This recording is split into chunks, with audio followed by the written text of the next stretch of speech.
Good morning. This is the Colorado Oil and Gas Conservation Commission. This is our weekly meeting. It is November 9th, 2022. Good to see everyone. We will initiate the meeting with a roll call. Thank you, Mr. Chair. Commissioner Ackerman. Here. Commissioner Bogue. Here. Commissioner Cross. Present. Commissioner McGowan. Here. Commissioner Mesner. Commissioner Oath. Commissioner Robbins. Here. Mr. Chair, you have 5 out of 7 commissioners present. Great, and great to see everybody. We have a bit of a light agenda this morning, but let's just jump right in. We will start with commissioner comments. Does any commissioner have comments for the rest of us to listen into?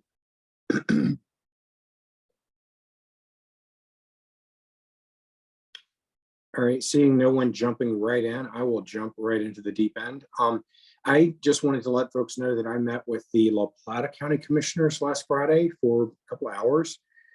They are updating their oil and gas excuse me, regulations, and I was there to be able to provide some perspective in terms of what we have done at the state on not only mission change regulations, but the financial assurance regulations. I thought we had a really nice, productive meeting. I think that the county learned a lot. I learned some of the things the county's planning on doing. And it was great to be back in my home woods. They're meeting with a lot of former folks that I used to work with. So that is my update. And just along those lines, if local governments are considering or thinking about using authority provided to them by SB 19181, we stand ready. Commissioner Messner and I in particular stand ready to come meet with you and talk with you about what's going on at the state so that we can sync up our regulatory processes. All right, with that, we will move to general public comment. We have 3 folks signed up for general public comment: Jeremy Nichols, Kate Merlin, and Kate Christensen, in that order. And we're going to give them a second to be made a part of the panel so that we can hear from them. Mr. Commissioner, sorry, I was in transition to becoming a panelist, so I missed the last. Were you announcing me for public comment? I did. I announced you for public comment. We're thrilled to have you with us. Good morning. Good. We generally try to have folks line up with 3 minutes, but I didn't set a timer up, so we'll just look forward to hearing from you, Mr. Nichols. I appreciate it, Commissioner Robbins. Thank you very much. And good morning, commissioners. I will keep it brief. I did want to speak to, well, first off, my name is Jeremy Nichols. I'm the Climate and Energy Program Director for Wild Earth Guardians, which is a Western US-based nonprofit environmental conservation organization. I'm here today to speak to you on the agenda item that you're going to be hearing about later today, the briefing on ozone in Colorado, and specifically along the Colorado Front Range. As you probably heard, the issue of ozone air pollution is still a major concern, a major public health concern. Ozone pose myriad adverse risks to public health and well-being for people in Colorado who generally enjoy being outside. It's particularly a high-risk issue in the summertime. The briefing today, I think, is going to paint a picture of a situation that is far away from being solved. The ozone problem along the Front Range, yes, there have been improvements made over the years, but the trend still seems to be that the region is violating federal health standards, and that there continue to be numerous exceedances recorded every summer. 2022 was no exception. What I want to stress to the Oil and Gas Conservation Commission is that I know that in the past, the issue of ozone and air quality in general has been viewed as a Department of Public Health and Environment, and in particular an Air Quality Control Commission matter.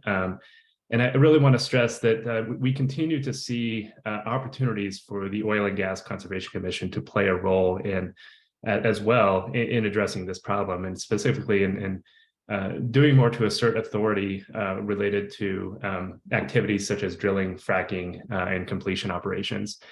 I know these issues are likely to come up or will come up in the context of the cumulative effects petition that was filed, and I don't want to provide comments specific to that petition. I want to keep my comments limited to the briefing that you're going to be hearing about today, and just try to, what I want to do is plant the seed for you all to think about ways to better address the air quality impacts of oil and gas, whether they be direct, indirect, or cumulative impacts, and to find ways to partner more with the Air Quality Control Commission to adopt standards, to adopt meaningful limits on air pollution, to start to beat this problem and really start to turn the tide as far as meeting federal air quality standards and guaranteeing public health, safety, and well-being for everyone who lives across the Colorado Front Range and everyone in Colorado who may in the future face ozone problems as population expands and as pressure on our airsheds continues to increase. So with that, I really appreciate the opportunity to comment. I just wanted to share that perspective, and I hope you ask a lot of questions on the briefing today. It's really important information, obviously has direct implications for people's health, for communities in Colorado. And just again, want to impress upon the Oil and Gas Conservation Commission to seize opportunities to play more of a role in addressing this problem. So thank you for the opportunity to comment this morning. Appreciate it. Thank you, Mr. Nichols. If you want to stick around for a second, let me see if anybody's got questions for you.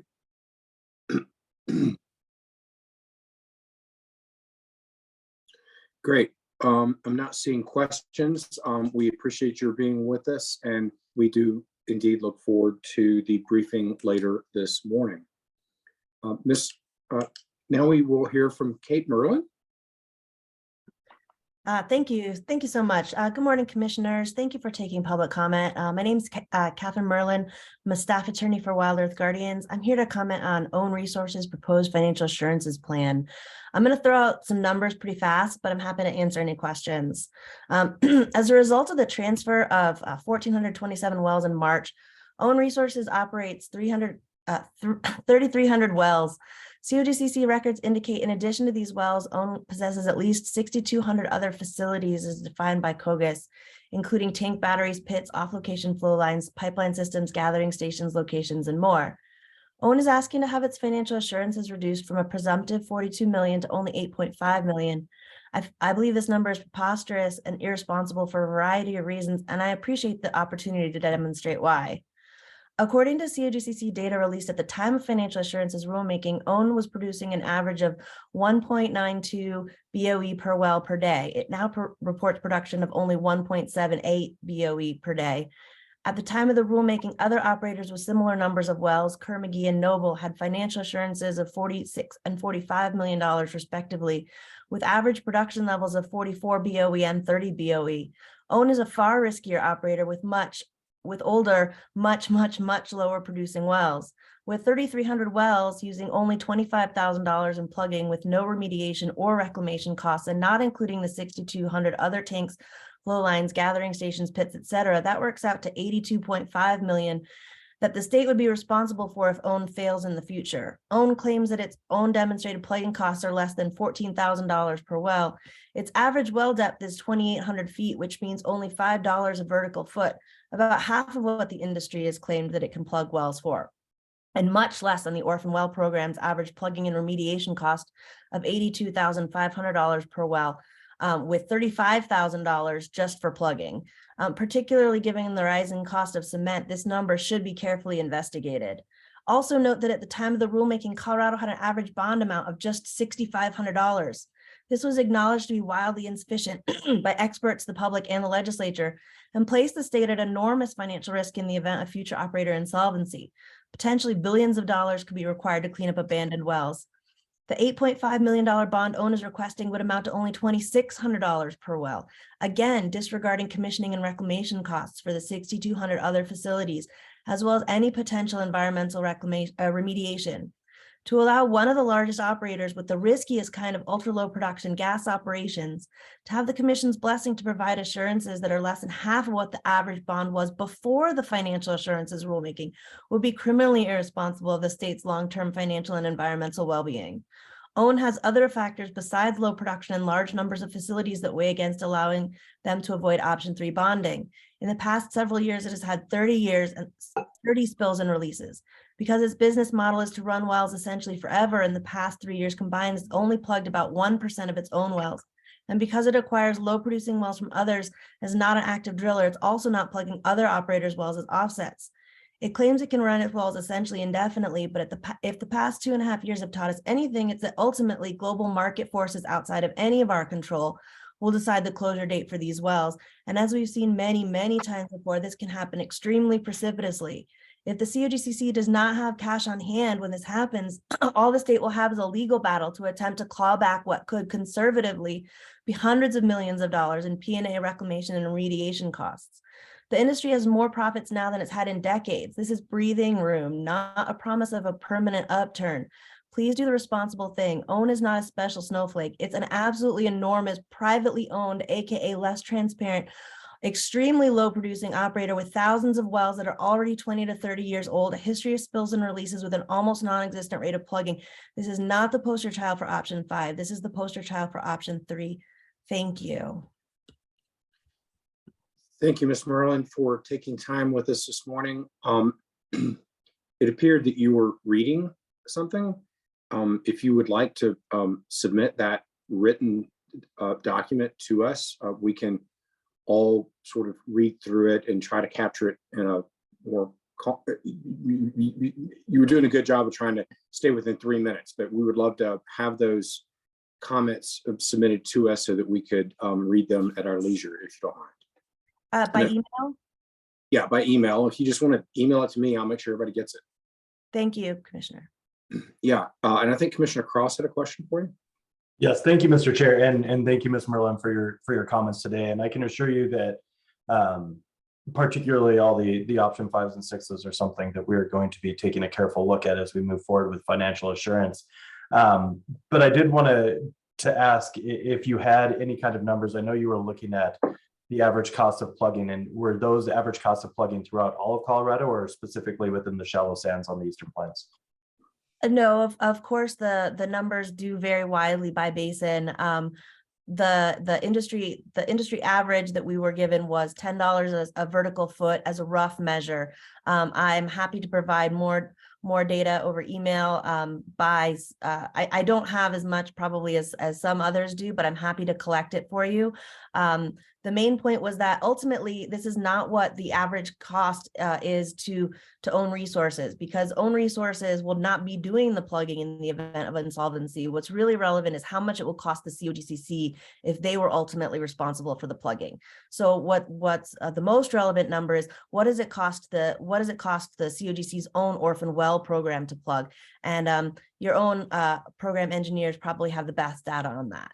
Okay, and completely understand, and I appreciate that. And part of what I was going to ask when, as Chair Robbins eloquently put, if you could send along some of the information you have there that you were reading from, I would appreciate that as well. Sure. Yeah, one of the biggest differences between basins is obviously that they're at different depths, and so $10 a vertical foot as an average, that the cost overall would vary, but still the average depth of OWN's resource wells is 2,800 feet. So that should be, at $10 a vertical foot, about $28,000. So I'm not saying that their numbers are wrong. I haven't seen where they got that data from. I didn't see attachments, but there certainly is a lot of numbers to look into on your end. No, and I appreciate that. And I know that having spoken with OWN Resources before, I know that they do have their history of plugging as well, which is something we'll undoubtedly hear about during their hearing on the option 5 plan. But thank you for your comments. Great. Thank you, Ms. Catherine Merlin. We appreciate your comments. Now we'll hear from Kate Christensen. Good morning. Good morning, Commissioner. Thanks for taking the time. Can you guys hear me with the headphones on? Okay. We can. It sounds like there's something going on in the background, but we can still hear. There is. There's a very complicated morning. I wasn't planning on giving public comment. I apologize for the weird environment, but thank you for your patience. My name is Kate Christensen. I'm in Lafayette, Colorado. I'm the Beyond Fracking Collaborator for 350 Colorado. And thanks for taking the time to hear my comments today. My comments relate to financial assurances, but I want to give a quick recap of a couple things that happened during the financial assurances rulemaking for the commissioners who were a part of that, and for all of us, because a lot of life has happened since then. One of the things that happened during financial assurances rulemaking is that industry asked for more time, and we're granted more time, months we extended months to the deadline of the financial assurances rulemaking. In response, Wild Earth Guardians and 350 petitioned for no transfers until the rules took effect, because we saw industry asking for more time as a potential for rearranging assets for to benefit their pocketbooks and put Colorado taxpayers more at risk. We were not granted that petition. So here comes own operating. My understanding is that on March 31st, after the rules were finalized, but before they took effect, the commission approved the largest transfer in 4 years from foundation to own. This is 1,400 low producing wells. This is not regulation. This is helping industry make millions of dollars, because now those 1,400 wells are part of the option 5 that OWN is filing for, that Kate Merlin broke down all the numbers for. When I read all of that, there's not a lot I can say. I really appreciate Jeremy Nichols and Kate Merlin for being so calm, cool, and collected, because this, for me, is infuriating. We talked about option 5 doing the rulemaking as a choose your own adventure that should not be allowed, and it was. And if this is the kind of regulation that all the states, as Chair Robbins said a couple weeks ago, are trying to emulate, I mean, heaven help us. There's no protection for Colorado taxpayers here. So that's all I have to say. Thanks. Thank you, Ms. Ms. Christensen. We appreciate your comments. Any questions? All right, seeing no questions, we appreciate your comments. We're sure you'll continue to be involved in that process as it develops with the Own Resources Financial Assurance. With that, we will continue with our agenda, and at this point, we will move to consent agenda. Does Commissioner McGowan? Thank you, Mr. Chair. I think that we had some written public comment too, and there was one public comment about us taking meeting minutes. Yeah, no, you're right. Thank you so much, Commissioner McGowan. Appreciate that. Written public comment, scribbled over in the side of my agenda here, was from Janice Brown, as well as from Brad Clayfine. And in particular, Mr. Clayfine's written public comment was asking about whether and to what extent the commissioners' meetings would be memorialized in minutes. We've been working on that with our hearings staff. And at this point, I would like to recognize Hearings Manager Larson for an update with regard to COGCC minutes of its meetings. Thank you, Mr. Chair. Yes, and thank you to Mr. Clefane for his comments. We do always take minutes of all of our commission hearings.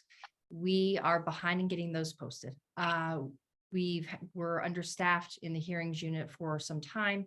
We added a new hearing officer in April of this year who has been assisting us in catching up and getting the minutes prepared. We will hopefully have those minutes posted to our website by mid next week, and they will be accessible to the public there.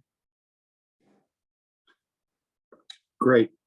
Thank you for that update, and we appreciate Mr. Clayfon's comments along those lines. Once we get those posted, I'm assuming there'll be a click button where you can go view the minutes for the meetings. Yes, and traditionally, we have always posted our minutes on our website, and then there were website redos, and the older minutes were lost in the website redos. But what we will have is a Google folder where the minutes will be in a Google folder and as a Google Doc. So there'll be each minutes for each commission hearing that the public can access, and they'll be on the hearings website. And we'll make sure to have that prominently displayed so people will be able to locate it easily. Okay, and then again, noting Mr. Clayfine's concern about viewing our meetings, but we also have all of our meetings on a YouTube video site. So You That can is go correct. back and enjoy all of our participatory meetings at any point in time by viewing them on our YouTube site. Correct. Okay, great. Thank you, Commissioner McGowan, for catching that. I appreciate that. With that, I do think it's time to move to consent agenda. Does anyone have questions on consent? Do we have a motion to approve consent? So moved. Second. Motion from Commissioner Cross, second from Commissioner McGowan to approve consent agenda. Any further discussion? Seeing none, all those in favor signify by saying aye. Aye. Aye. Any opposed? Motion carries. All right, we now have a variance request. This is docket 2204-00091. This involves the applicant whose name I'm about to butcher, Kleb Zuba, Oil and Gas. And we will now hear from their counsel as well as their panel of witnesses. Good morning. Good morning, Chair Robbins, commissioners, staff, members of the public. My name is Ghislaine Torres Brunner of Polsonelli PC, and I'm joined today by Rain Carnes from my office. Together, we represent Kleb Zuba Oil and Gas, Chair Robbins. And we will not actually be presenting witnesses. We will be presenting exhibits. I will not only present today, but I will also present the public health side of our presentation, being that I've been a public health professional for over 20 years, specifically in environmental health and management, as well as being credentialed with a Master's of Public Health. So we come before you today on Kleb Zuba Oil and Gas application docket number 2204-00091 for a 502 variance from a portion of Rule 1004 final reclamation for the Omen W2 legacy well site. And before I get started, I wanted to thank the commission, in particular, Mr. Cuthbertson, because the presentation that was given on September 21st, 2022 was extremely helpful in assisting us with the preparation of this variance request. We had initially submitted Kleb Zuba's initial application on April 28th, 2022, and amended the application on August 9th, 2022. And in light of the presentation that was given on September 21st, this application would likely fall in the commission's tier 2 category, as there was consultation with the surface owner, and they have requested that no further work be done and no entry to the property occur. And they also have performed any of the remaining reclamation that was necessary. This variance request under Rule 502 is made on behalf of the surface owners, which is Stanley and Crystal Ramey. And it would not be, and it has been determined by the director that it is not material under Tier 1. So the variance request is supported through the individual surface owners, the support letter waiver, which is included as part of the record, along with substantive evidence and exhibits that were submitted under Rule 505 in support of this Rule 502 reclamation variance request for the location for the Omen W2. The director issued a recommendation for approval, and Kleb Zuba believes that the director effectively agreed that the variance request complies with the rules, and because the operator is requesting a variance pursuant to Rule 502A, and it has shown that it has made good faith effort to comply, or is unable to comply with specific requirements contained in the commission rule or order from which it seeks its variance, including without limitation securing a waiver, that the requested variance will not violate the basic intent of the act, that the requested variance is necessary to avoid undue hardship upon the surface owner. Granting the variance will result in no net adverse impact to public health, safety, welfare, environment, or wildlife resources, that the requested variance contains reasonable conditions of approval or other mitigation measures to avoid, minimize, or mitigate adverse impacts of public health, safety, welfare, and environment and wildlife resources. So in light of the foregoing, Club Zuba Oil and Gas respectfully requests that the commission give significant weight to the director's recommendation and approve Club Zuba's requested relief from certain reclamation requirements under Rule 1004C 1 through 3 and 1004D for the Oman W2 well site.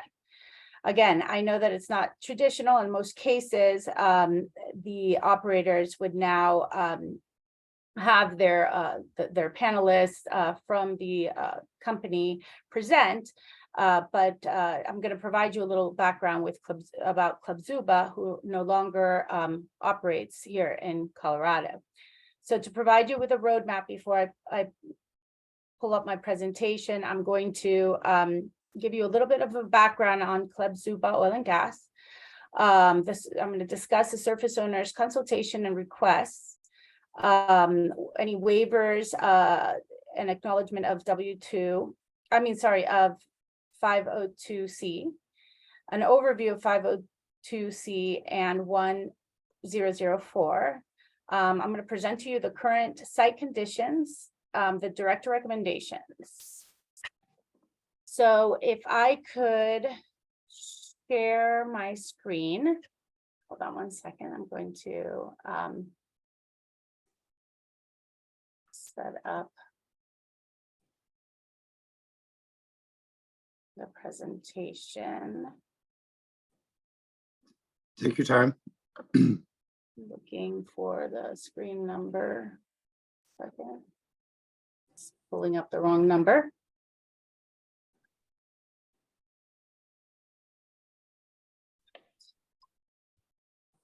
Let's see.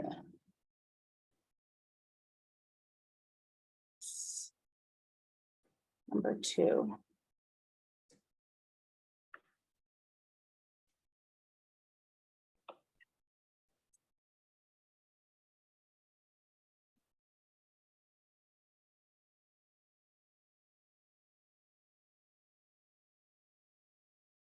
Hoping that the presentation is the presentation coming through, or is it?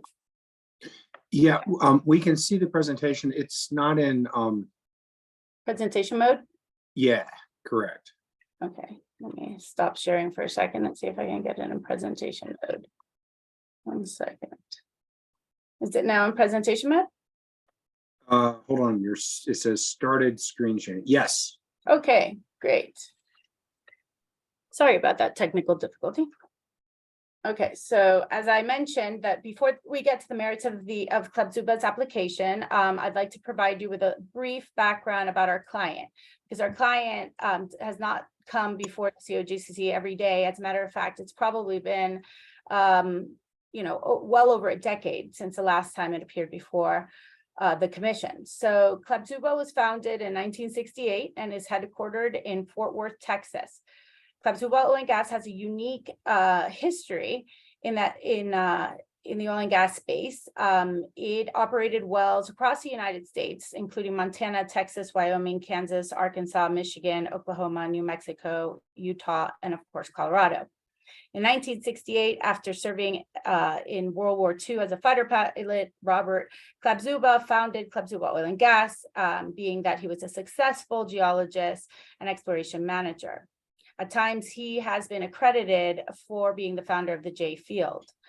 The company first focused on supplying geological and geophysical expertise, and it is an independent oil and gas company. So the company expanded to having holdings in the 80s and 90s in over 25 states in both oil and gas as well as real estate. In the 1990s, Club Zuba established a Denver, Colorado office with its eye on expanding the oil and gas company into the Rockies. Around that same time was when Club Zuba entered into the real estate industry. While it did expand its operations and operated a drilling company, a pipeline and gathering systems, as well as compression company, it eventually decided to focus on its other ventures, including real estate.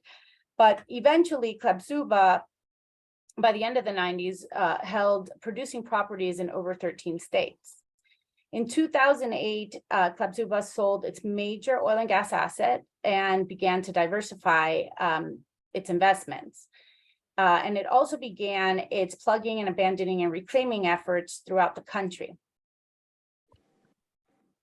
One of the reasons that we are here before you is because Klapsuba is ultimately in the process of trying to seek to release its bonds in the next coming months.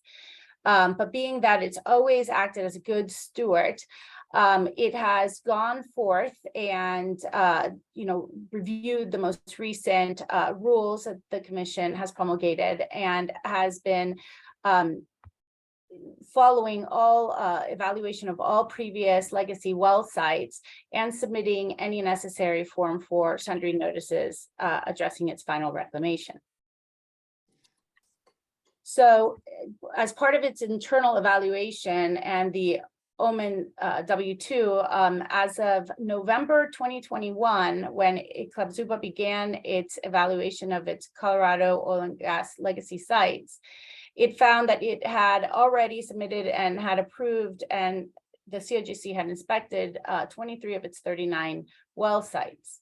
10 of them had neither been inspected or were in an interim reclamation status, and 6 had not passed its reclamation. So on May 6, 2016, the Omen W2 that we have before you today on variance, API 0870538, was inspected by COGCC Inspector Aaron Trujillo. And what was noted in the inspection was that there was an area of gravel that was located, and it was about a 2 feet by 6 foot area of gravel that was left on location, and that vegetation had not been able to grow, and that corrective action was necessary. So what happened next was Klapsuba hired a series of different consultants, including Lone Tree Services, Upstream Petroleum Management, as well as us and other reclamation and expert and environmental experts to evaluate the sites, including the one that we presently have. And since then, 10 of the Form 4s have been submitted and approved pending inspection. 2 of them are still pending, and then we have 2 variances, one of which is the one before you.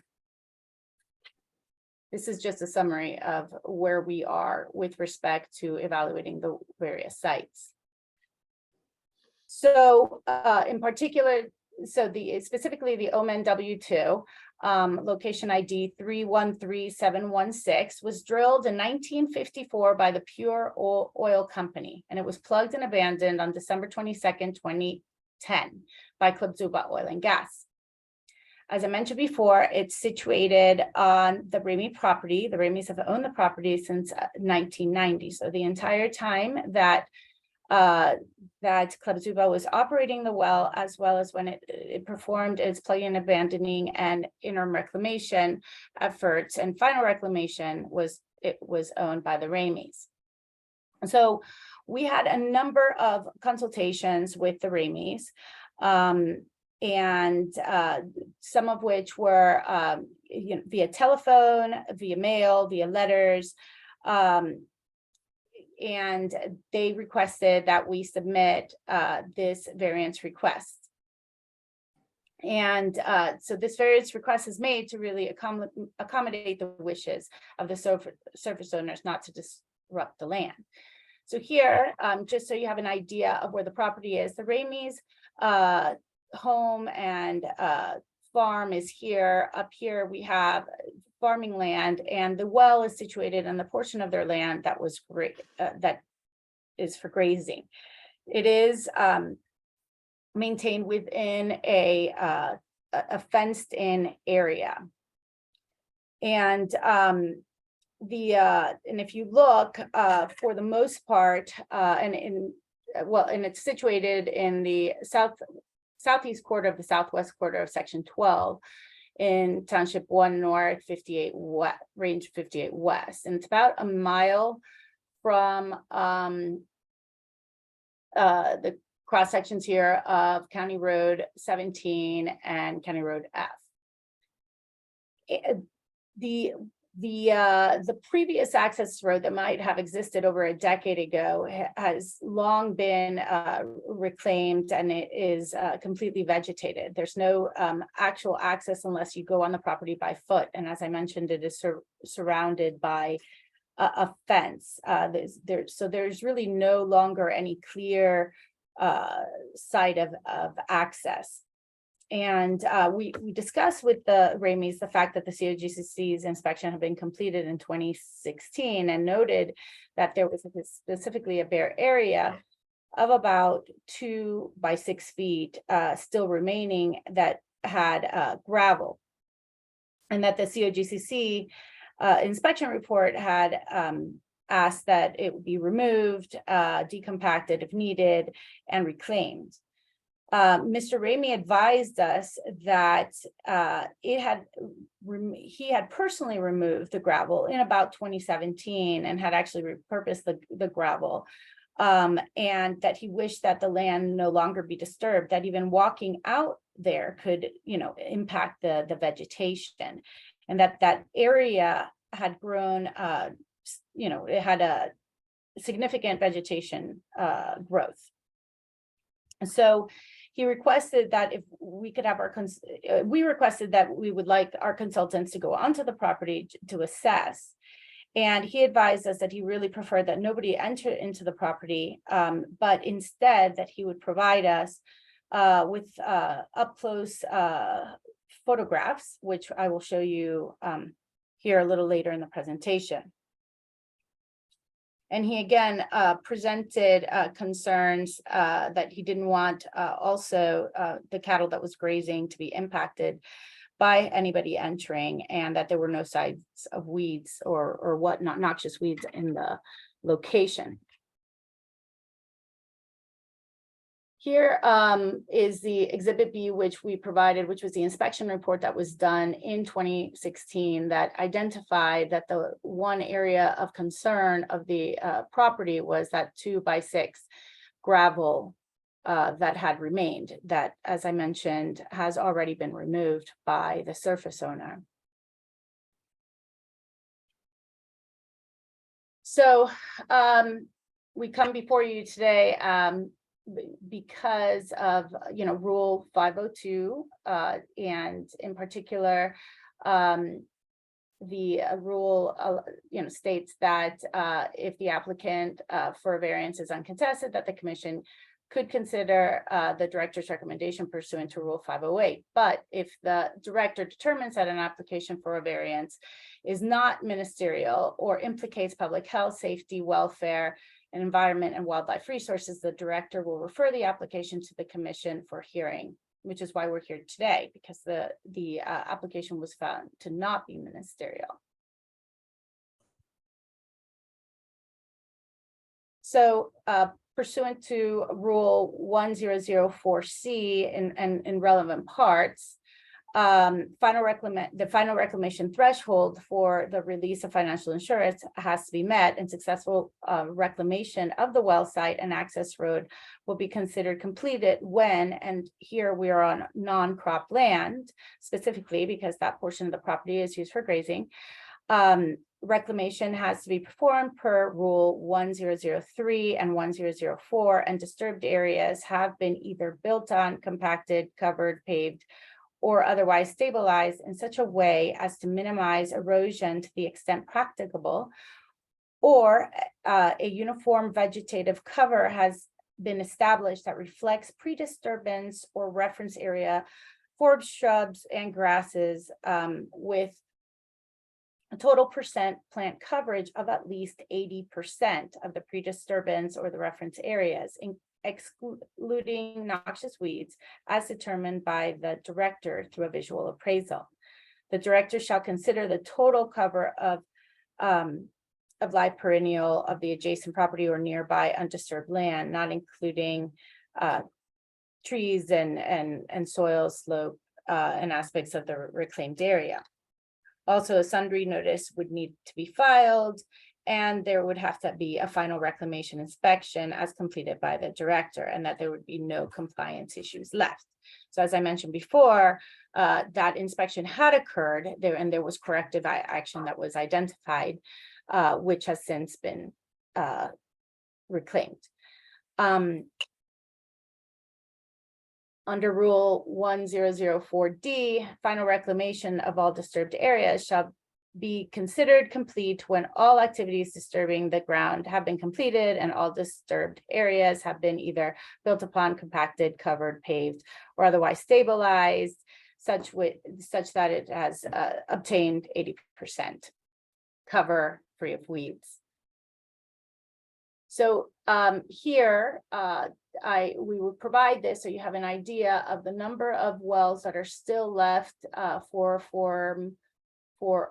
inspections, and that the forms have been approved, yet the inspections still need to occur. And here is the OMEN, so you can have a better view of where exactly it is. And we have marked in blue the remainder of wells that we are still working through. The surface owners specifically advised us, as I mentioned, that they had removed the necessary gravel and whatnot. And again, this is the proximity map that we provided.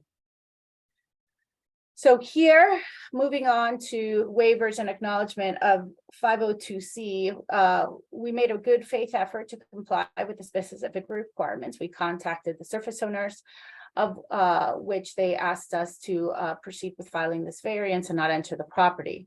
Here on Exhibit D, we have the letter that we provided, signed by the operator as well as the two property owners, specifically acknowledging that they do not wish for us to enter into the property and that the final reclamation was satisfactory to them.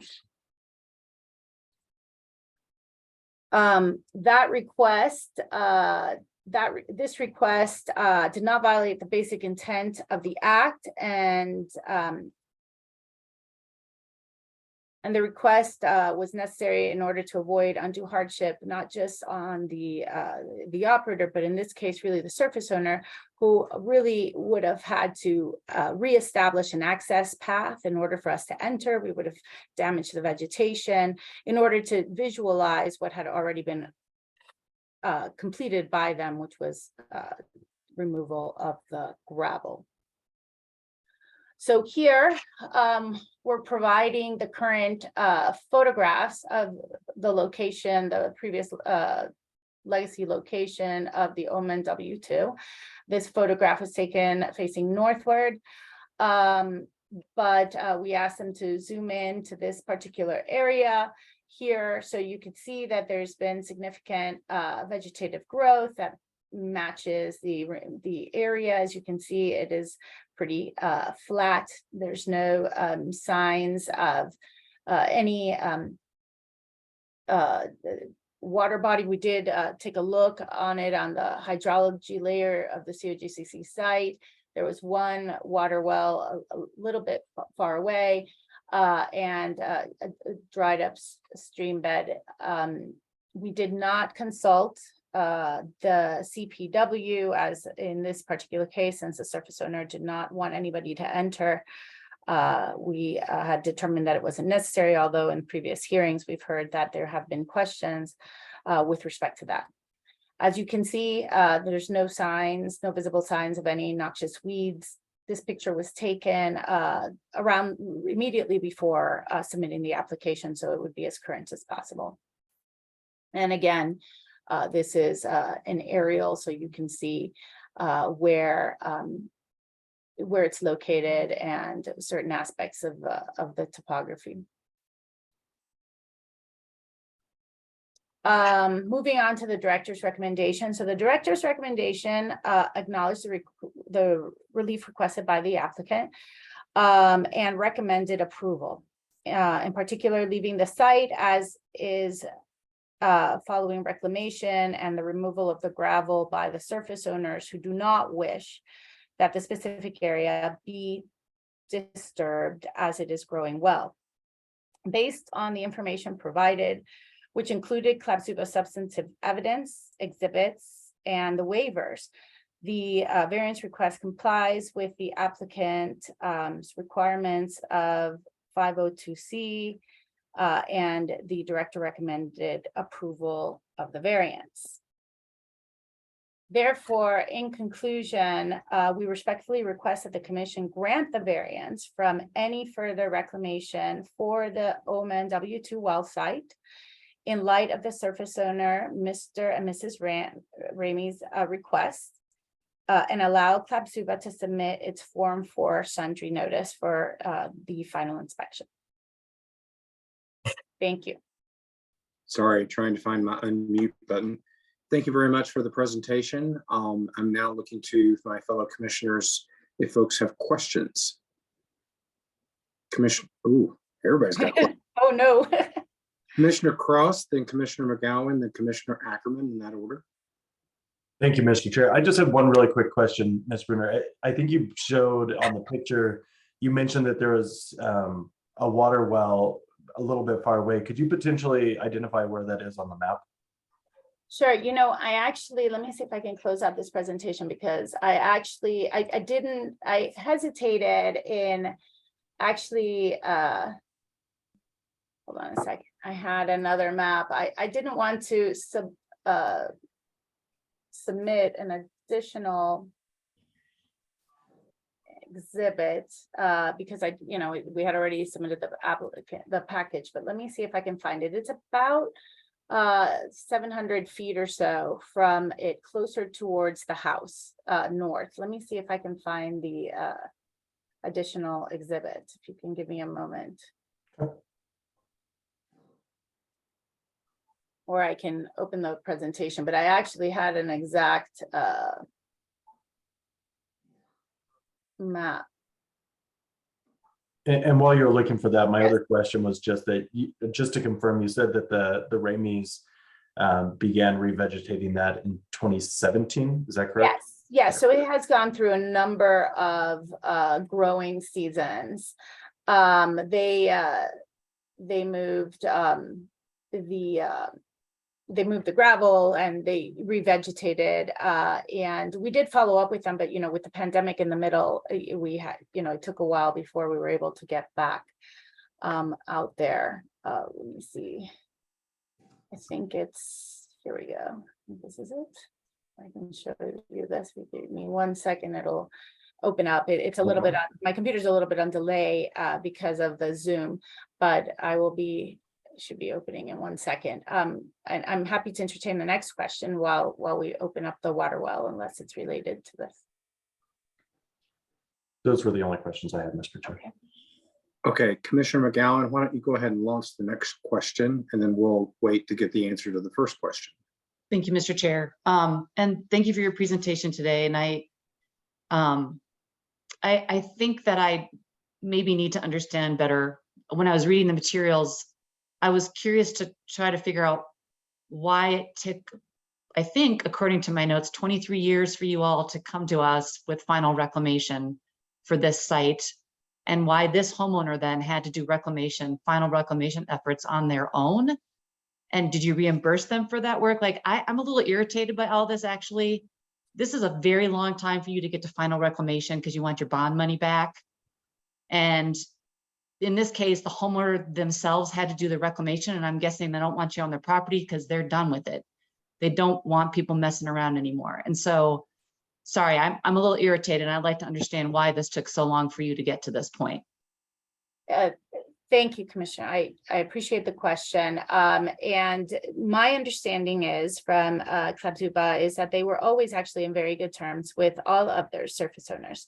In the 90s, when the Rameys purchased the property, they had designated that particular area for grazing. And my understanding is that they were always in communication and they wanted to handle certain things on their own. The communications with them have always been very amicable.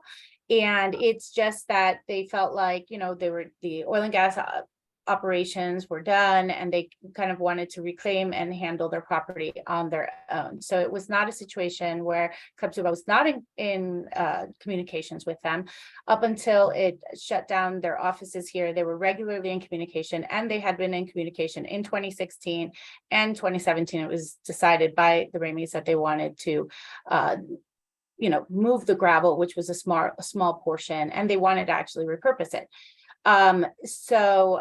The communications actually were ongoing even in 2019 and 2020. If you actually look across the 30-something 39 wells that Club Tuba had, it was a slow process in submitting the Form 4s, going out and looking at the various sites, and which of course was slowed down even further with the pandemic. So at all, it wasn't a situation where now they want their bond money. As a matter of fact, it's less about the bond, and it's more about being a good environmental steward and a good member of the community, and evaluating all of these sites. Thank you. I think that you're missing the point that it took 23 years for you to be environmental stewards and figure this out. And that does not feel very proactive to me. And I also think that if you were in communications with the Reams family about them wanting to do this work on their own, then there should have been communication with our staff about the fact that you wanted to do this differently. And instead, the commission is getting this now at the end. I'm going to vote for this, but this does not seem like the process that we have set up so that there's good communications between operators and our staff, and making sure things that get done timely and get done according to our rules. So I appreciate you coming and giving the presentation, and I appreciate that you're trying to figure out how to close out the 39 sites. But I do feel like this could have been done in a better way that was more in accordance to the way that we'd like to see things get done. So thanks. Thank you.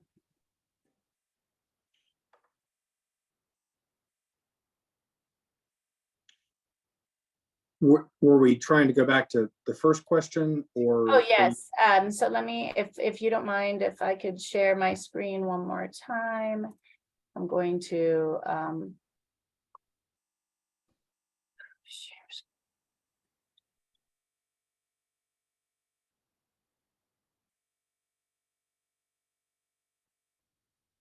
Okay. I should be sharing right now the screen. Do you see the one that says OMEN W2 water well? So right here, this is the OMEN W2, and right here was the water well. Okay. Commissioner Cross, any further questions? No further questions on my end, Mr. Chair. And there are certain other water wells or water bodies marked here. Okay, thank you. Commissioner Ackerman? Thank you, Mr. Chair. I appreciate that. I just had a couple of questions associated with, kind of the same thing. You just shared your screen, Ms. Brenner, but if you wouldn't mind pulling back up to that slide that had the overall satellite image along with the slide showing the vegetation. Sure. Give me 1 second.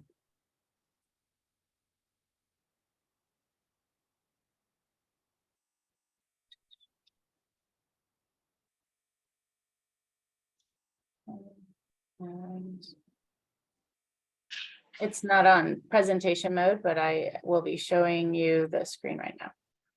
Wonderful. Thank you. I appreciate you pulling that back.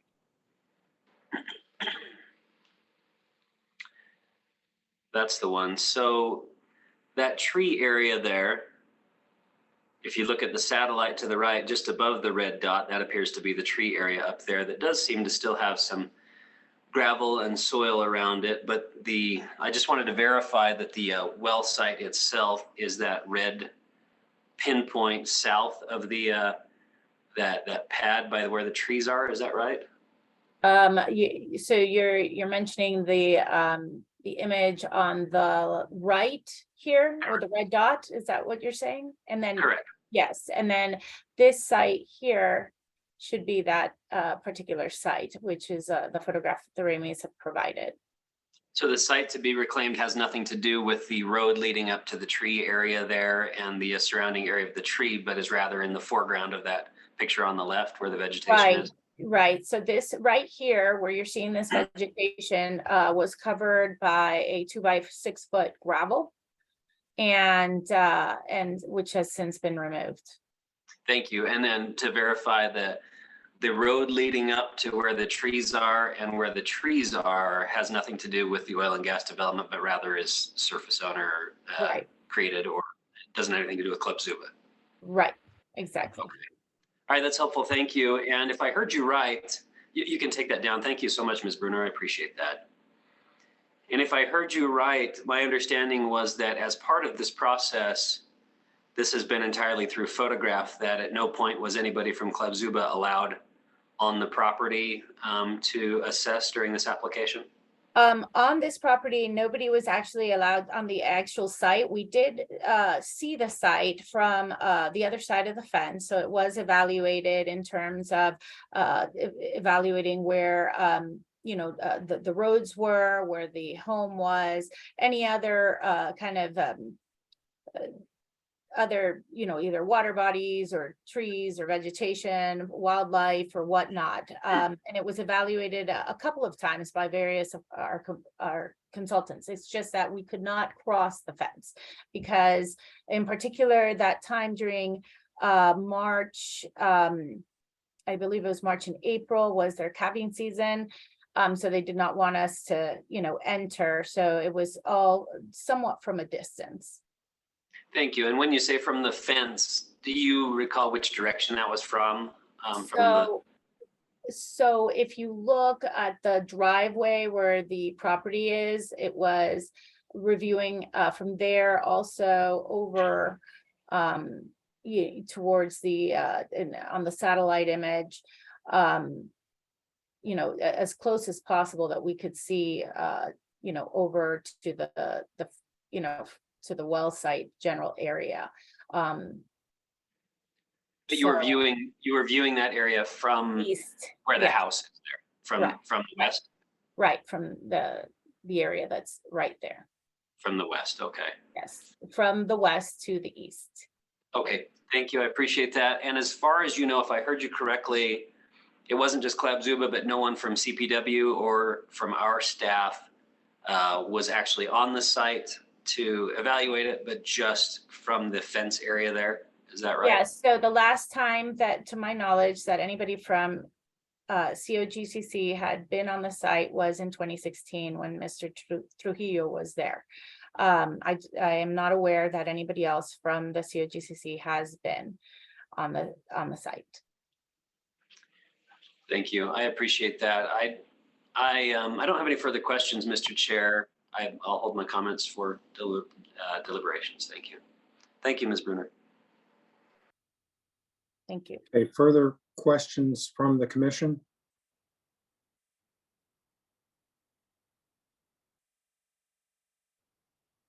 Okay, I'm not seeing further questions. We thank you for the presentation and for the application. We will now move to the deliberation portion of this hearing. Does any commissioner desire to start with deliberations? Commissioner Ackerman? I will. Thank you, Mr. Chair. I appreciate that and appreciate the presentation here today. I echo Commissioner McGowan's concern that this doesn't generally fit the pattern of how we'd like to see reclamation done, either time-wise or collaboration-wise between staff. That said, I do, Colorado is a state that really respects the rights of surface owners. That's written into our regulations. It's written into statutes and regulations for many agencies throughout the state. And, I take that seriously and give a lot of leeway and a lot of deference to surface owners when it comes to how they manage the surface of their land. That said, we as the state do have a responsibility to ensure that proper reclamation has been done along the way. I don't see any evidence that proper reclamation hasn't been done here. Given that and the fact that the surface owner is requesting that no further reclamation be done on that property, and given the pictures that we've seen, the topography seems to be not in need of restoration. The vegetation seems to have been restored. I do have a concern that on-site inspection's not been done, and that's why I asked the questions about proximity. It does appear that it's tough to tell from the satellite image, but it appears to be a few hundred yards, which is better than just relying on photographs. So the vegetation does seem to be the same type of vegetation that's around the area, and so I'm going to vote for approval of this. I would, in the future, love to see more collaboration between staff along the way, together with surface owners and operators, so that we all understand along the way what reclamation is going on, and that our staff has an opportunity to see the site, to collaborate with surface owners and form their own opinion of the process and the relationship and the work that's been done. My final comment is along the lines of Commissioner McGowan's, that it's hard for us, without the surface owner commenting, to truly understand what the tenor of the discussion was, right? I think it could range everything from the surface owner, is a very meticulous landowner and wants to do it themselves and is grateful for the opportunity to do so, to I'm just sick and tired of anybody else being on my property. I want everybody off. I'm angry about the whole situation and I want it done right, so I have to do it myself. And it's difficult for us to tell where within that range this falls. That said, the end result, I think, is acceptable within the confines of our regulations. Thanks, Mr. Chair. Thank you for those deliberative thoughts. Others with thoughts? Commissioner McGowan, then Commissioner Cross. I'm just going to thank Commissioner Ackerman. I think he said everything I would have said, and probably better than I would have done it. So I'm ready for a motion if Commissioner Cross is. Commissioner Cross. Thank you, Mr. Chair. And I was just going to say, I think Commissioner Ackerman put forward my points very eloquently. So no further questions, and I would second a motion that Commissioner McGowan brings. Okay, I agree as well. Thank you, Commissioner Ackerman, for eloquently summing up all four commissioners' thoughts. I believe we have a motion from Commissioner McGowan to approve the variance for docket 2204-00091. A second from Commissioner Cross. Any further discussion? Seeing none, all those in favor signify by saying aye. Aye. Any opposed? Motion carries. Thank you, Ms. Bruner and your team for the presentation. Thank you for the opportunity. Have a great day. Okay, we are about 9 minutes ahead of schedule. We did have a short morning break scheduled, so why don't we take that and then we will hear from the Air Pollution Control Division. So it is 10:05. Let's return at 10:15. All right, welcome back, commissioners. We now will continue our hearing with a 2022 review of ozone season from Air Pollution Control Division. Let's get the folks that need to be impaneled. Hello. Good morning, gentlemen. Good morning. It's good to be here with you. So I'm going to, the floor is yours. sure, I'm going to go ahead and share my screen with the presentation on it. Is that showing up in presentation mode? It sure is. Thank you. Okay. So I'll go ahead and introduce myself. My name is William Vickers. I'm the lead data analyst with the Data and Reports Unit here with the Technical Services Program of the Air Pollution Control Division. And I'm here with Scott Landis, our lead meteorologist. And we're just going to be providing basically a debriefing of the ozone data from this past 2022 summer ozone season. and giving everyone an idea where we stand in relation to the national ambient air quality standards. So Scott and I are going to be sharing the presentation duties here. I'm going to give the first half and then hand it off to Scott. He's going to discuss some of the meteorological factors that are driving the trends that we see. So to get started, there are two National Ambient Air Quality Standards, or NAAQS, in effect for ozone. The 2015 value of 70 ppb is the more recent, and it's the more restrictive. So it's really the one we typically focus on.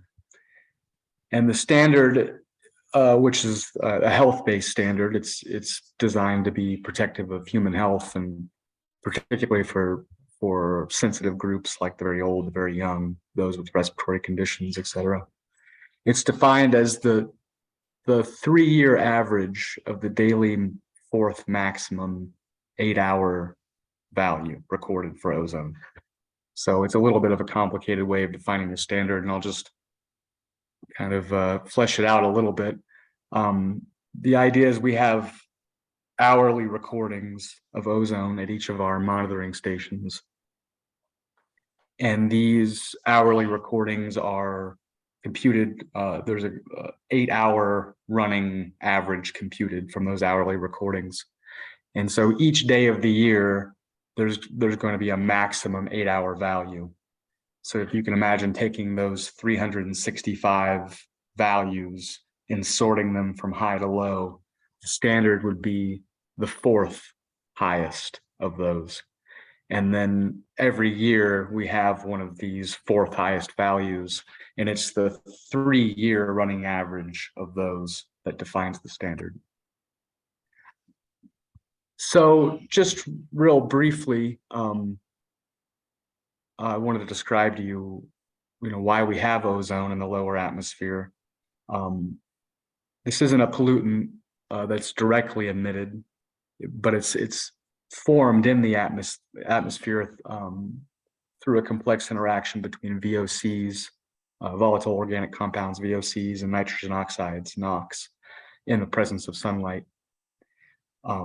And these, due to the fact that this effect of sunlight is more intense during the summer when you have a higher incidence angle, ground level ozone concentrations tend to peak in the summer. So we consider it to be a summertime pollutant. We have, it's possible for it to also occur at high concentrations in the winter, although that's not typically what we see here in Colorado. So these emissions of VOCs and NOx, they come from a lot of different sources, mobile sources such as vehicles, which tends to be the biggest concern in Denver, for example. But also you get emissions from industry and from oil and gas production, also from natural sources such as vegetation can emit VOCs. Also, forest fires tend to be a strong source of precursors.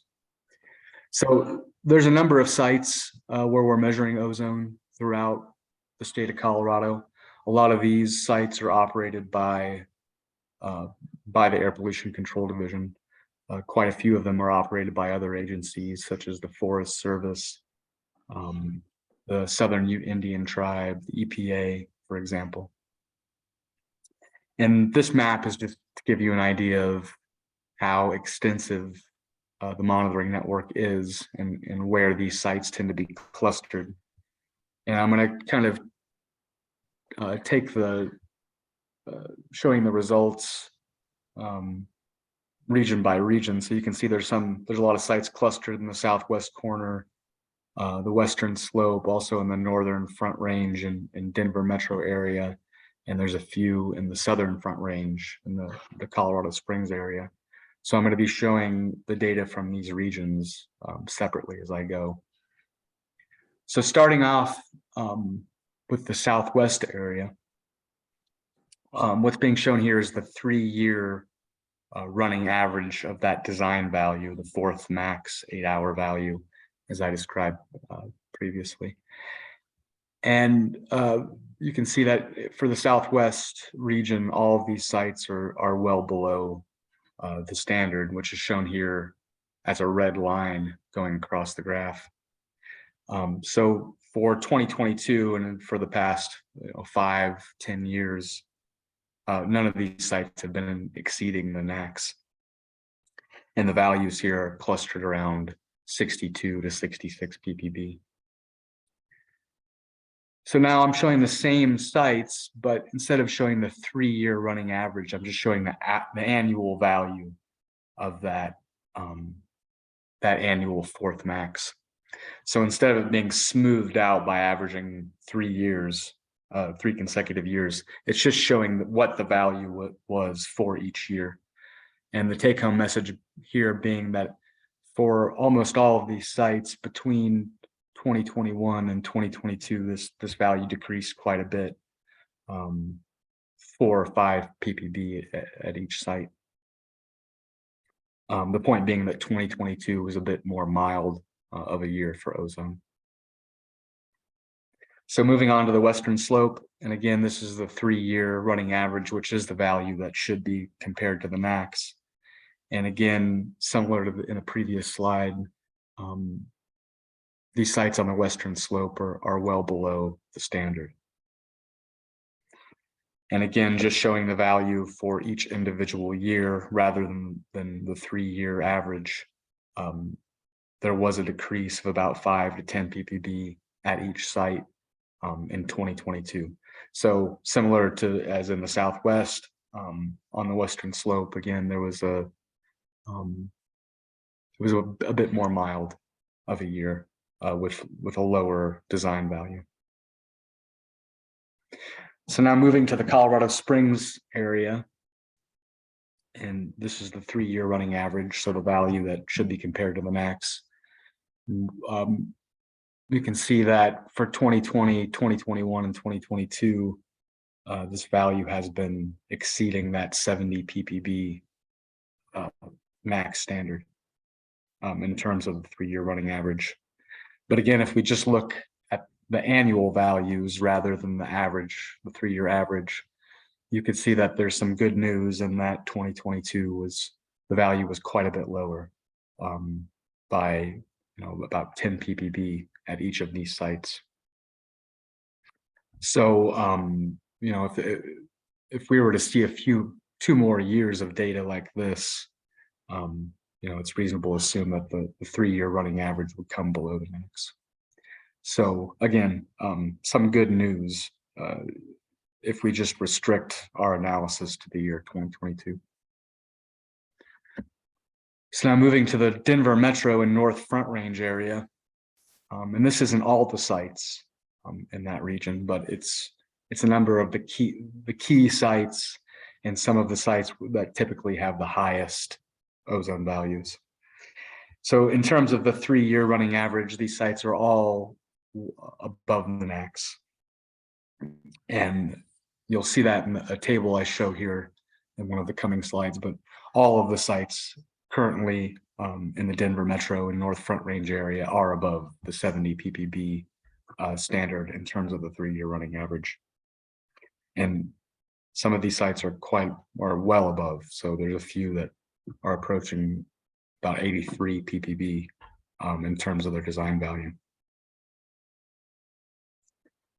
If we just look at the annual values, though, again, as we've seen for all the other regions that I've showed on the previous slides, in 2022, there was a large decrease systematically at all the sites in the Denver Metro North Front Range area, where each site showed a decrease of about 5 to 10 ppb. And you can see a few of these sites even are below that 70 ppb standard. So kind of a silver lining for 2022. And Scott will talk more about why we think this is that we're seeing these lower values for 2022. So this is just the same thing I've been showing, but in a tabular format. And I know there's a lot of numbers here, but really the take-home message here is for these sites, and what I'm showing on this slide are just the sites in the Northern Front Range and Denver metro area. All of these sites are above 70 ppb. So exceeding the NACs in terms of the 3-year average, which is what's shown in this right-hand column. And then for the sites outside of the Denver metro North Front Range region, most of them are below the 70 ppb threshold, except for these two outside of Colorado Springs, which are above, but for the year of 2022, again, they were below just in terms of the annual fourth max value. And again, just more of the same, but now showing what I've been showing geographically.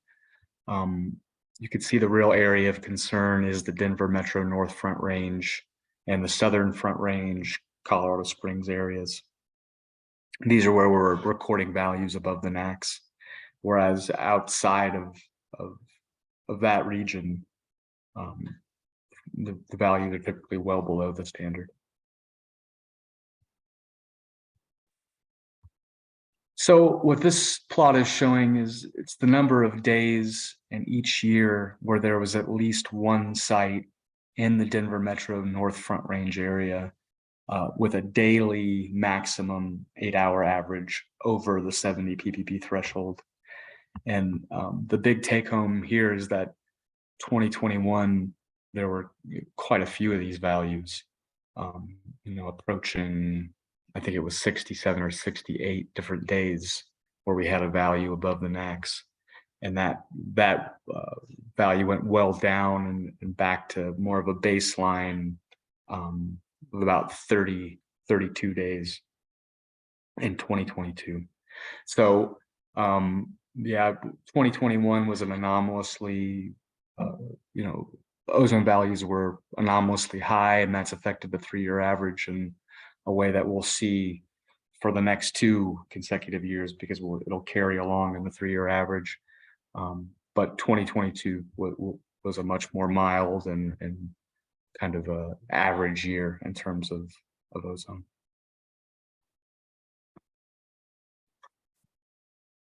And with that, I'll pass it off to Scott.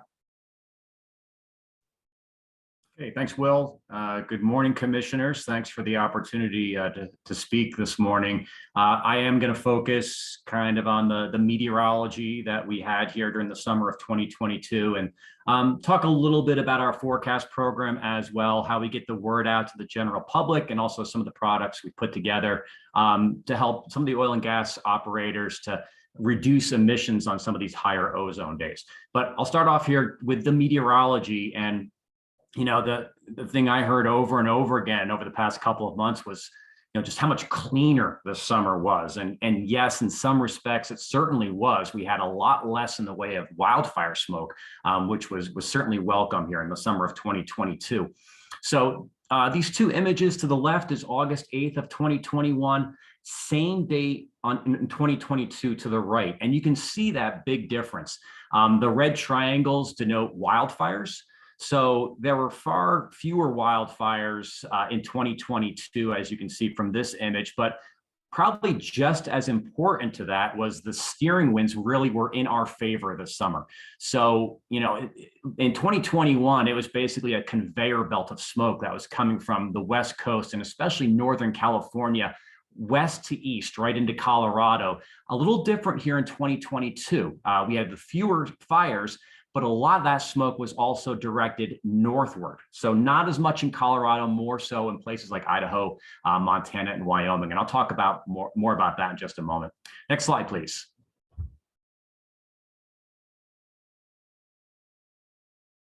So here's kind of a breakdown of the wildfires that were upwind of Colorado, 2022, which is the top table versus 2021, the bottom table. And you can see the year-to-date totals. This is, up till October 10th. There weren't a heck of a lot more in the way of wildfires after that date. You can see from 2021 to 2022, about 4,500 more wildfires in 2021. But even more significant here is the acreage that had burned in 2022 opposed to 2021. Big change here. So total acres, we had 4.9 million acres upwind of Colorado in 2021, only 1.2 million acres in 2022. So that big decrease in the amount of acreage burned really had a big impact on our air quality here in Colorado. Next slide, please. Okay, now this is going to focus on the steering winds. So to the left is 2021, to the right is 2022, and this is looking at the 500 millibar geopotential height. So basically, how strong is the ridge of high pressure over the western US? That's the big takeaway here. To the left in 2021, you can see the ridge of high pressure was kind of flat. So we have a clockwise flow with the winds around a ridge of high pressure. So in 2021, this is in August of 2021, the mean 500 millibar height allowed those fires in California and the smoke from those fires to move more in a west to east direct zonal direction. So that smoke in Northern California ended right up in Colorado. Look at 2022, that ridge of high pressure much more amplified.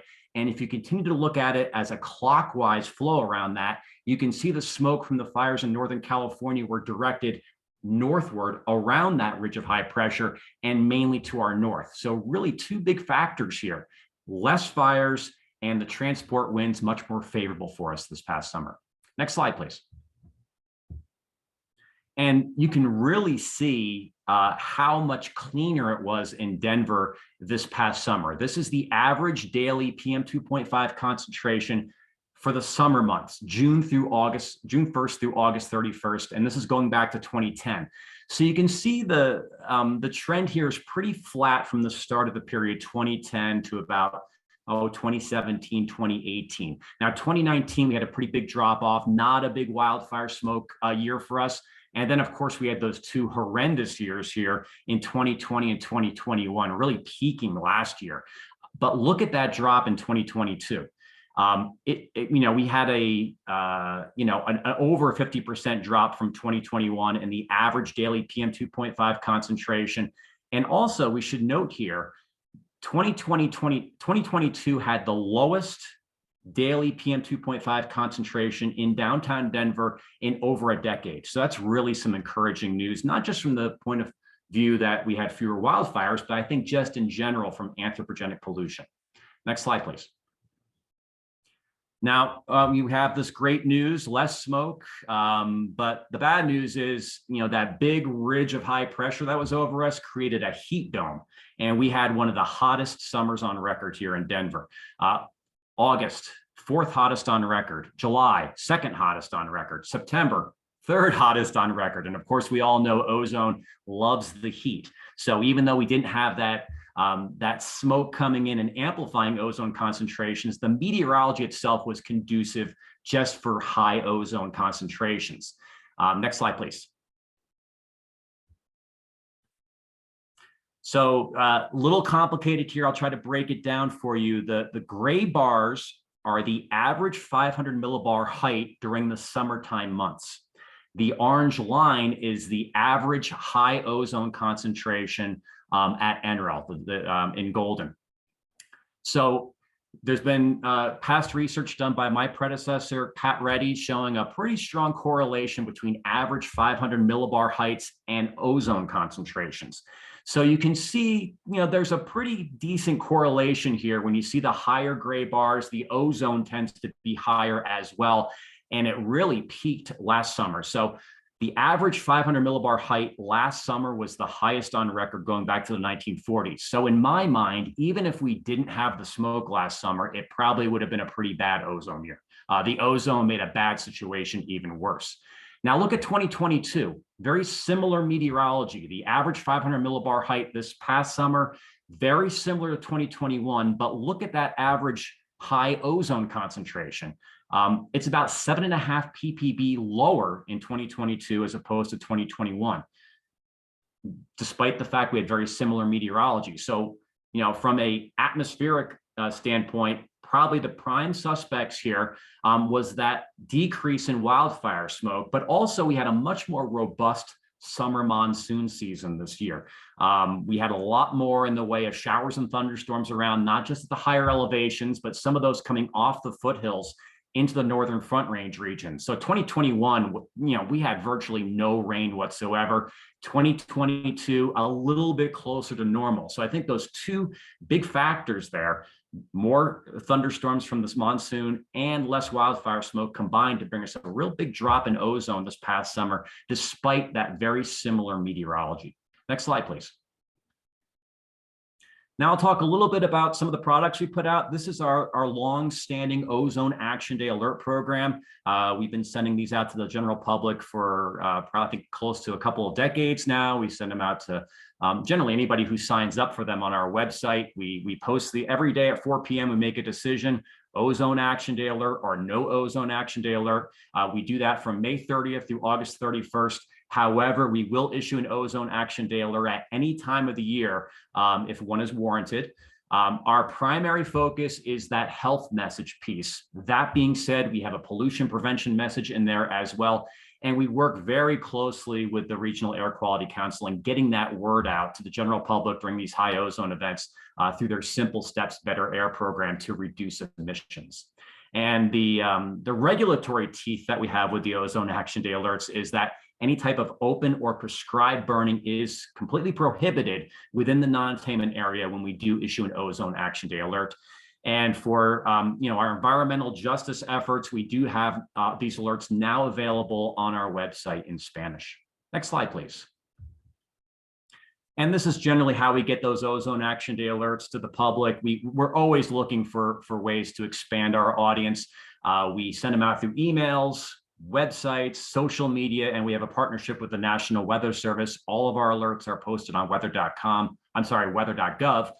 which gets a ton of hits. So we're really happy to have that partnership. Next slide, please.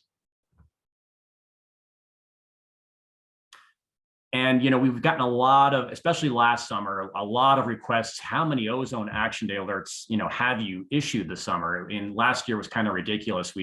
I think we almost broke Joe DiMaggio's hitting streak at one point. We issued, I think, 47 straight days with an Ozone Action Day alert. And it ended up being a total of like 65 for the entire season, which is far above any other year. This year, a little bit closer to the norm. We issued 40 over the course of the summer. And we have these stats are available all year long on our website, colorado.gov/air quality. Next slide, please. Now, this is a product that many here on the call might be receiving, emails that I send out a couple of times a week usually. This is our Advance Notice Ozone Forecast for Voluntary Emission Reduction Actions.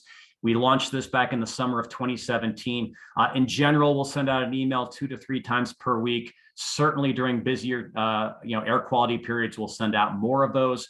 And basically what we're trying to do here is to give folks advance notice so they can plan activities based on the air quality situation. So we want to let you know, hey, if there's going to be high ozone 2 or 3 days down the road, perhaps you can do some activities that are going to lower emission activities. And that's kind of what we're targeting.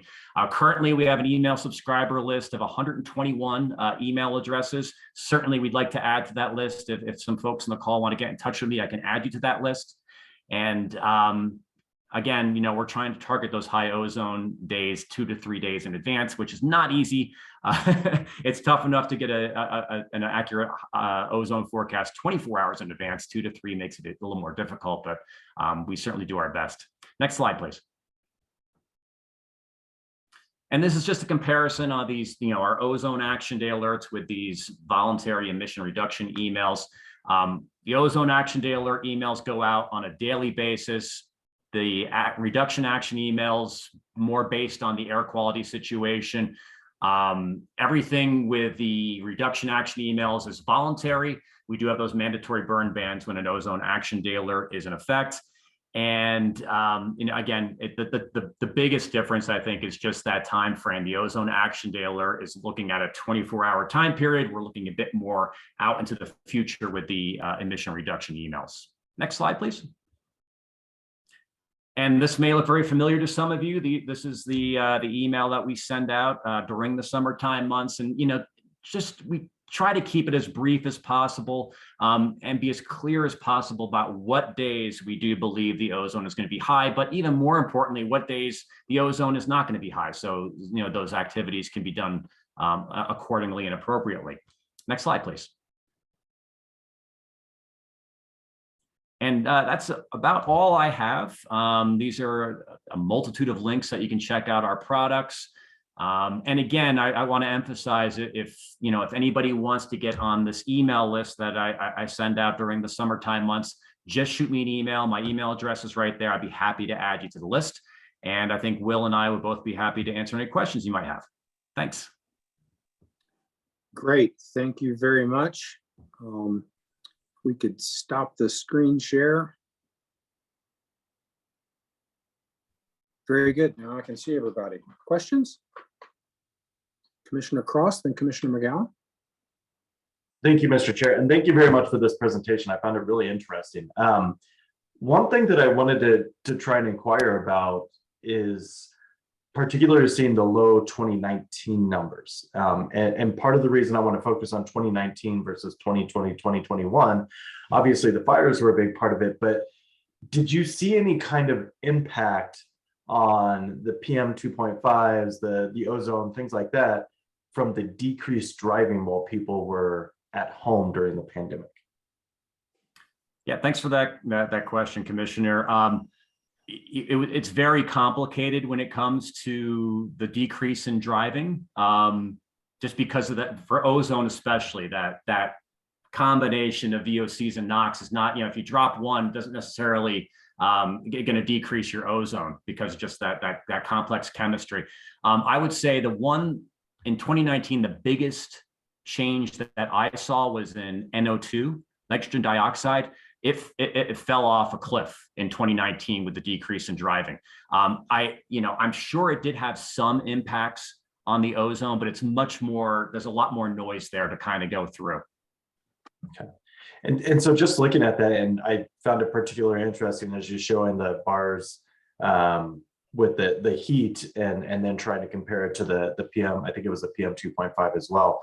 I found it interesting that, if not for the weather, perhaps our ozone would be even less in 2022 on that as well. And so is it safe to say based on this that wildfire smoke is probably the biggest driving factor that we're seeing? Or would you still say it's more based on the heat?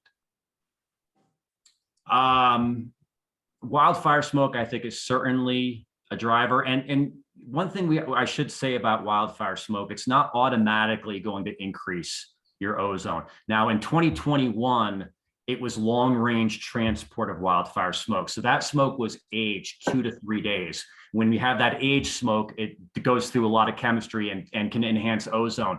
At other times, if we have big wildfires here in Colorado and the smoke actually decreases our incoming ultraviolet radiation, smoke can actually decrease ozone. So it's kind of that it just depends on where the fires are, where the smoke is.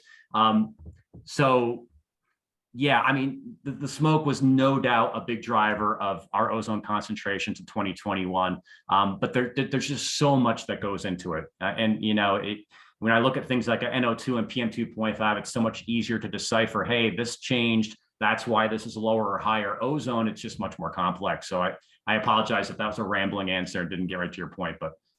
No, it's very helpful, and I appreciate it. Like I said, I found this very, very interesting, especially seeing some of how the wetter summer played a difference as well. So it sure did. Yeah, I really appreciate it. Commissioner McGowan. Thank you, Mr. Chair, and thanks for coming and visiting us again. I think Gordon did it the last time, but it's so appreciated to give us kind of a perspective of what's going on. I mean, obviously, our focus is on oil and gas, and I was wondering if you could talk a little bit about what percentage of the creation of ozone we think comes from oil and gas activity, and if it's mostly concentrated around pre-production activities that from industry, or production and what percentages those look like. And then I'll stop there and then I have some more questions. Okay, thank you, Commissioner McGowan. Unfortunately, that's kind of out of my wheelhouse as far as the emission inventory and what percentages and that go into it. I focus more on the meteorology and the forecasting of the ozone. There might be, I don't know if there's anybody else here from CDPHE on the call that might have a better answer for that. I do know that, motor vehicles are probably the biggest contributor to ozone. I just don't know the percentages, and I don't, those specifics that you asked, I'm unsure of. Thanks. It might benefit us to maybe build off of this presentation and this conversation with maybe different staff from CDPHE to talk about what we see coming from oil and gas activities and what types of oil and gas activities and during what phases of oil and gas activity, so that I think to the point of, we had a good public commenter this morning talk about how are we working together with CDPHE to try to tackle a reduction from emissions from, our sandbox is oil and gas. And so that might be a good conversation for us to have. Oops, I see some folks popping up. Hi, Kate.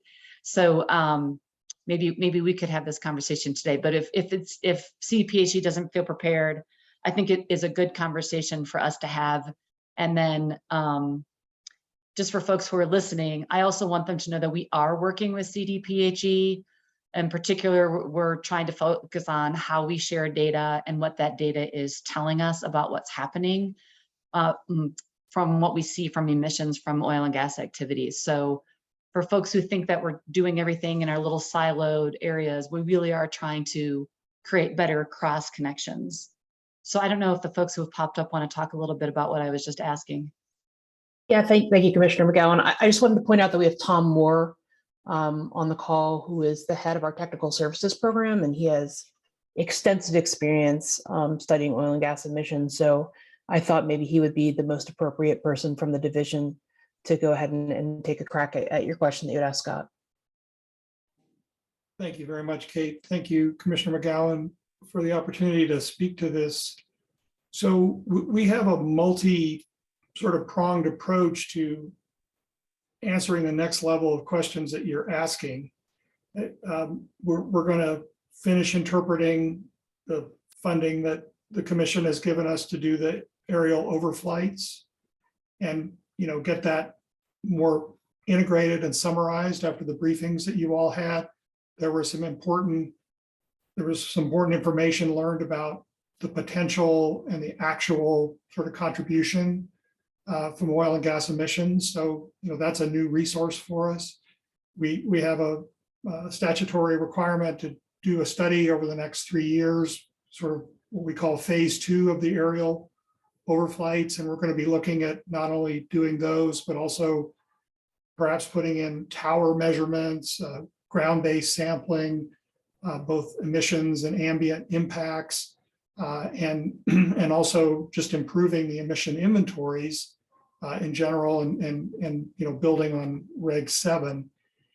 The support that the commission has given us for more complete analysis, better data collection is really invaluable. One of the fundamental questions we have to answer is, at these highest ozone locations up against the foothills, which sources are causing the ozone at those highest concentration times? So it could be transported all the way from the oil and gas production area, or sometimes the reaction, as Scott and Will indicated, is actually occurring fairly close by the monitoring site. And we are going to be installing some additional monitoring devices that allow us to tell us more about the age of the ozone plume. And that will allow us to, along with modeling, to inform the specific contributions of different types of oil and gas production activities, because it's a function of the age of the plume that's reaching those sites. So hopefully that's not too much information, but there's a variety of things that we're working on, and the commission has, has and will continue to make much of that possible. And I'd be happy to come back and talk more about your next level of detailed questions in the future. I would love that. I think, my high level understanding is when we're talking about oil and gas activities, it's the type of engines, for example, that might be used in drilling and completions that are creating VOCs and NOx that might be combining with the perfect sauce, so to speak, that creates ozone. And so I think if you'd be willing to come back and talk a little bit about that and what we observe. I know that as a commission, we've been trying also to support CDPHE's request for the BMPs on high ozone days to make sure that operators are working with us to limit activities on those days. And so hopefully that's helpful. I'm curious to know, and this might be getting outside of your sandbox, when the next state implementation plan is due and what kinds of activities do you envision that might affect the oil and gas industry in the next state implementation plan for ozone? That's definitely outside of my wheelhouse, but I'd be happy to work with Kate to take that action item and get that information back to you all as we know it right now. That might be a good conversation for us to have too, just to figure out what our role is as the state implementation plan gets updated and what's going to happen with oil and gas activities. So Commissioner McGowan, the most recent SIP has been submitted to the Air Quality Control Commission. I believe that they are going to vote on that SIP in December, at least it's scheduled for now. So the way that it works in Colorado is that, the Regional Air Quality Council prepares the SIP. It then goes in with input from the Air Pollution Control Division. Then it goes in front of the Air Quality Control Commission, and then it has to go through our state legislature. So it's different than some other states where they can just prepare the SIP and get it out. So our process is a little bit more lengthy, and that requires us to get it prepared in advance. And so what Tom is alluding to is, so historically, when we've done the emissions inventory, or the RAC has done emissions inventories for the SIP, we try to get it as best we can, but it relies for the most part on modeling due to the limited amount of sampling and regional samplers that we have out and about. And again, as Scott, Will, and Tom alluded to, it's a very complicated process. Measuring ozone is much, much harder than measuring something like PM because of the volatile, chemistry that goes into it. So when we do these emissions inventories, we best off the best information that we can. And it has historically shown that oil and gas production is a major contributor to locally sourced ozone, right? Because there's a large amount of ozone that comes in to our state from outside of our borders that we have very little control over. So with the new monitoring technology and with the investments that the state legislature, as well as COGCC and our CDPHE as a whole has made into these programs, we're getting better and better at it, but it's going to take some time to really start to whittle away. The other thing too is that ozone at different times is driven by either NOx or VOC, right? So periodically and in certain areas, it might be more NOx driven, and other areas it might be more driven by VOCs. And we really need to drill down on that, especially on the higher monitors that we have that are consistently over, so that we can determine what the most effective strategies are. And a lot of those strategies actually start at the RAC and then move their way forward. As far as restrictions on oil and gas or additional regulation that comes out of the SIP, currently in the current SIP, there aren't really any. But again, it's a different, right? So the SIP is what we have to submit to the federal government is different than all of the regulations that we have through Reg 7 and through the Air Quality Control Commission and regulations that you all have. So there might be things that are listed that are in our regulations that aren't listed in the SIP as strategies for the SIP, because that makes them federally enforceable. And we still take credit for the reductions, but they might not formally be in the SIP, but they are in our regulations. So it's really complicated. And at some point, if you all want a primer on the SIP, I'm happy to pull somebody in to talk about it. But I will warn you, it's its own beast. Yep. Is this latest SIP, Ms. Fury, is that related to the new severe status, or does that have to be another updated SIP to respond to that? Now you're really testing me. I think I don't think it's related to the new severe SIP. I believe it's the other standard, but that one I will have to check on you for. Sometimes it's hard for me to keep track. There will be another one coming, I believe, in 2023. But yeah, I'll have to get back to you. I believe it's the moderate SIP, but I'll look into that for you. Yeah, maybe we need another visit with Mike Silverstein to kind of go through the SIP and what's happening there. I'm wondering, you all may not know this answer either, but I think several Colorado communities recently got a federal grant related to air monitoring and collecting their own air monitoring. And do you know if any of those were related to emissions related to ozone? And if so, how that will feed into the data that you all collect for the similar purposes? So Commissioner McGowan, we're still so because this was an EPA grant and it didn't go through the state, the groups that submitted applications for this grant didn't have to submit them to the state, right? So we don't have copies of exactly what they were going for. Now, I have special information because I was at the Tri-County Health Department who was awarded some money and I helped write that grant and do their program. So I can tell you as far as at least the local metro governments, so Jefferson County and Tri-County that got additional funding, they're primarily focused on PM 2.5. Mm-hmm. The technology to be able to measure VOCs and NOx using the limited funding, which, you know, the funding was fantastic and I'm not trying to downplay it at all, but the amount of money that you need to purchase these sensors, as you've seen from our submittals to COGCC, it's extremely expensive for the kind of equipment that's needed to measure these with any accuracy. So my initial sense would be that for the most part, these community monitors will not be monitoring VOCs or NOx in any way that would be appropriate to use in our calculations. Now, Cultivando is, I believe, going to use their funding to continue their air monitoring program that they have in coordination with Boulder Air. They're going to continue their site and their education and outreach program in Commerce City.